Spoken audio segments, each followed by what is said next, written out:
هشارك معاكم الحاجات اللي انا جبتها من رنين، وكمان صناعة مصرية عشان تعرفوا بلدنا قد ايه بتنتج حاجات حلوة بجد.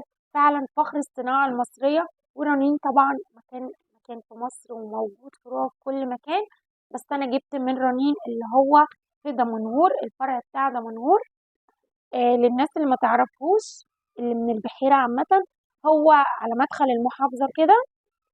آه، او بتقولي للسواق نزلني عند رنين، فهو بينزلك عنده بالظبط. ازيكم عاملين ايه؟ يا رب تكونوا بخير. هقول لكم برضو كل سنه وانتم طيبين، عشان ما قلتلكوش كده في رمضان وفي العيد. طبعا ما عرفتش اصور اي حاجه الفتره اللي فاتت دي، وهطلع اتكلم معاكم بقى في فيديو عن النقل. بقى نقلت في شقه جديده، ويومي في رمضان كان مضغوط وشويه حاجات كده، فما عرفتش بجد اصور اي فيديوهات الفتره دي. انا دلوقتي بصور لكم من الشقه اللي انا نقلت فيها. آه، هبقى اكلمكم بقى عن الشقه، عايزه توضيبات، عملت فيها شويه حاجات، فواحده واحده. المهم انا بصور لكم على اضاءه الشمس الساعه 9 الا ربع الصبح، وانا ما نمتش خالص. باين عليا لان الفتره اللي فاتت دي انا كنت مرهقه جدا. والفيديو اللي انا هصوره ده بتاع حاجات كنت جايباها من رنين من قبل رمضان بفتره، بس طبعا ما صورتهاش وكنت شايلاهم عند بابا. فعلى ما نقلت وكده وجبتهم، فقلت ايه ان انا اصورها معاكم. وكمان هعمل معاكم بقى جولة في الاجهزة الكهربائية بتاعتي لانها جديدة. لسه طبعا الغسالة بالكرتونة بتاعتها اول ما اوصلها وكده واظبط الدنيا، هصور معاكم كل الحاجات دي. اول حاجة، لو لسه اول مرة بتشوفيني انزلي اعملي سبسكرايب، اشتراك، العلامة الحمراء اللي جنب الاسم، وكمان اعملي لايك للفيديو، وكمان فعلي الجرس على علامة الكل عشان يوصلك إشعار بكل فيديو بينزل في القناة أول بأول. ما تركزوش معايا قوي، شكلي مرهق تعبانة، لسه برص بقى وبرتب في الحاجة، وكمان ما نمتش. شوية حاجات كده مع بعضها. بس كل حاجة إن شاء الله هنصور بقى فيديوهات وروتينات وحاجات جديدة. يلا بقى نشوف إيه الحاجات اللي جبناها من رنين. الأول، مش عارفة الطقم مش هيبان لكم، بصوا ده الطقم اللي هو نوفيل جرانيت، بس هو مصري. كنت جايباه البيت لان الحلل بتاعتي كلها باظت فبعتها. كانت الحلل اللي هي السيراميك، وكمان الحلل الالمونيا. بصراحة ايديا تعباني وكنت بتعالج من الاعصاب الطرفية، ما بقدرش بقى ادعك واغسل وكده، فقلت ان انا اجيب حاجة تسهل عليا في الطبخ، في نفس الوقت يبقى غسلها سهل وكده ومش هتتعبنا ولا هتبهدلنا.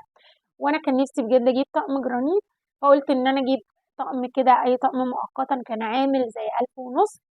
بس هو بس هو طقم حلو بالنسبة لي وهيأدي الغرض، مش راضية استخدمه ابدا غير لما اصوره معاكم، مع اني بعت الحلة اللي انا كنت بطبخ فيها وشوية حلل كده.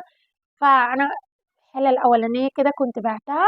كان عندي الطقم اللي هو السيراميك، بس اتبهدل وما انصحش اي حد بيه.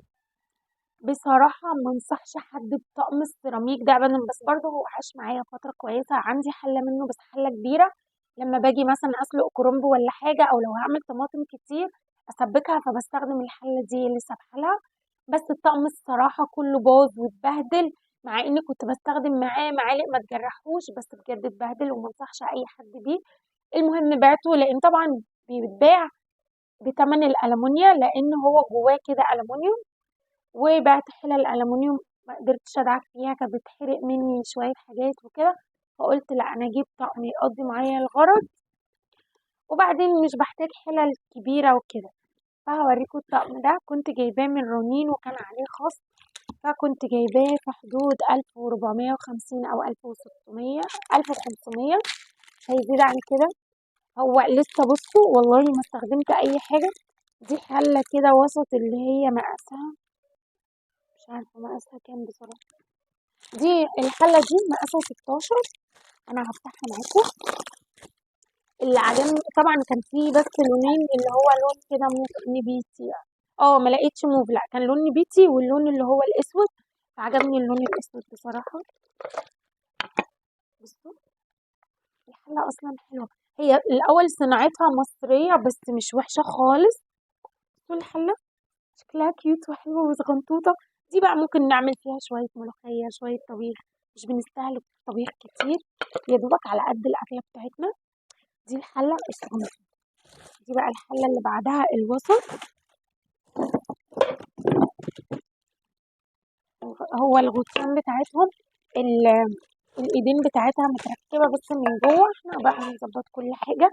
انا نفسي استخدم الطقم جدا، بس كل شوية اقول هطلع اصوره الاول بعد كده استخدمه. شايفين؟ دي اللي هي مقاس 18، واحدة 16 وواحدة 18، والتانية انا مش شارك معاكم طقم الحلل، بس في كام حاجة كمان اشتريها كده معاهم فهشاركها معاكم. دي برضو الكبيرة، ودي مقاس 24. ما لقيتش حتى اللون ده ولا اللون ده، لقيت لون كده نبيتي او تقريبا هجيب الاسود. حلو جدا. الحلة دي برضو حلوة، رز بقى، مكرونة. عندي حلة تانية بقى اللي هي تيفال قدها كده، يعني ممكن استخدمهم الاتنين. الحلة دي على فكرة حجمها حلو، اللي هي مقاس 24. بصوا هو حلو قوي بجد. اسمه نوفال. طقم جرانيت، صنع في مصر. ماشي. براند نيم نوفال. هو حلو جدا، خفيف مش تقيل. بصوا سهل بقى تستخدمي دي بقى للرز، المكرونة. هستخدمها ان شاء الله. برضو ممكن ابقى اجيب مثلا حلة كمان زي دي اللي هم الفرط، او اجيب اي حلة تانية ممكن اكبر سنة او اصغر سنة على حسب يعني، بس هم عاجبيني قوي. كده معايا 3 حلل، ومعاهم بقى عجبني جدا الصينية. حجم الصينية حلوة قوي. الصينية مقاس 25، 24 سنتي، 24 سنتي. بس حلوة برضو.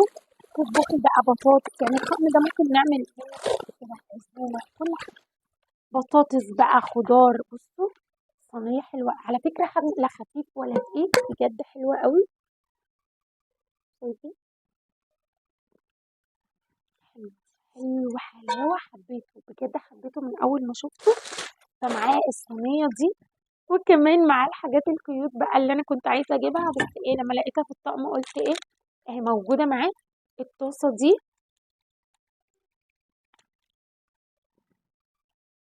ودي مقاس 20 سنتي. حلوة بقى، بيض بقى نعمل فيها أي حاجة. حلوة أوي. بصوا غنطوطة قوي بقى، دي بيضة بقى. بانكيك اللي هو الصغنن دي تحفة، مش هتقول لنا لا خالص. ودي مقاس القمر. دي كام؟ دي 14 سنتي، بس حلوة قوي. الختم عليها بصوا هي مختومة كويسة جدا، وبعدين حاجة رنين حلوة قوي. هو اسمه جرانيت كلاسيك. نوفال جرانيت كلاسيك. حلوة قوي، لا خفيف ولا تقيل، بجد حلو. ماشي. خلصنا بقى الطقم اللي هو نوفال. الغطاء بتاع الحلة الكبيرة. انا بصور على السرير عادي. المهم جبت كمان ايه بقى من رنين برضو، بما اننا بنتكلم عن الجرانيت وكده. فانا جبت دي للكيك بقى، اللي هي الكيكه اللي احنا بنقلبها وتبقى مفتوحه من نص القارب اللي هو ده. هي الورقه متشاله من عليها، بس انا مش عارفه الصراحه هي حجمها كام بالظبط، بس دي انا كنت جايباها في حدود 90 جنيه. كانت عامله 90 جنيه، بس لقيتها حلوه. واللون الرصاصي ده برضه عجبني قوي الصراحه.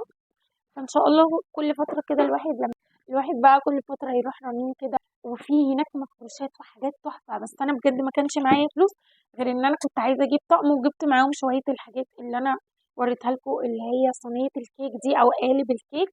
والقمر دي برضو نعجن بقى فيها بيتزا، مش عارفه ايه، انا جايباها للمعجنات.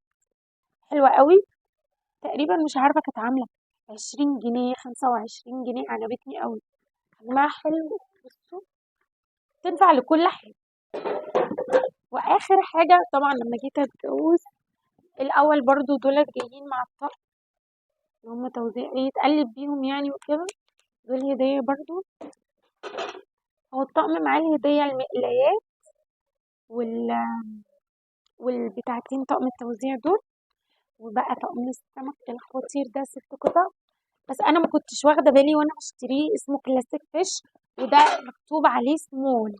يعني ده الصغير، فاكيد كان في اكبر انا ما خدتش بالي، انا لقيته كان سعره بالظبط 70 جنيه. ماما كانت معايا، فلما لقيته قلت لها ماما الله طقم سمك. ماما طبعا ما كانتش جابتهولي يعني في ايام ما كنت بتجوز وكده. بعدين قلت اجيب طقم سمك ليه، فلما لقيته الصراحه عجبني الاطباق بتاعته وهي صغيره. اختي بتقولي تاخد سمكه صغيره، بس لا انا شايفاه كويس ياخد سمك مقلي من اللي هو الوسط ده، لا كبير قوي ولا صغير قوي، ينفع بقى في العزومات وكده.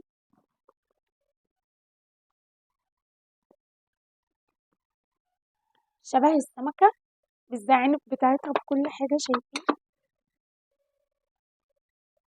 حجمه حلو بجد، شايفه ان حجمه حلو، حلو قوي. فانا قلت مش هستخسر في نفسي، انا لازم اجيب طقم السمك ده. فجبت طقم السمك ده، هو 6 قطع وكان عامل 70 جنيه بس. عايزه بقى اجيب بجد شويه حاجات برضه هجيبها واشاركها معاكم، ان شاء الله تعجبكم قوي.